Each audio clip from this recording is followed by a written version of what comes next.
Have you ever thought about the power of a simple, kind word? Let's tap into that with the Positivity Post-its.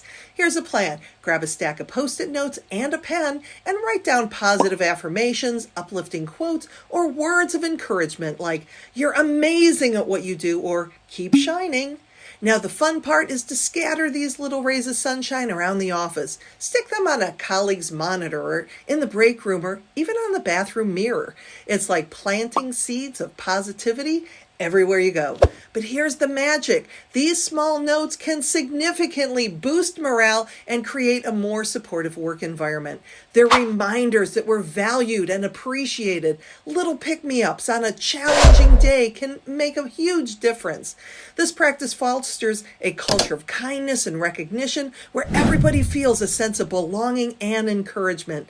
These are just not notes. They're small gestures with a big impact. So get ready to spread some joy and positivity with your office Post-its. I'm Lisa Ryan, and I'll see you next time. Hey, subscribe to my channel and check out the description below for some awesome extras you don't want to miss. Catch you in the next video.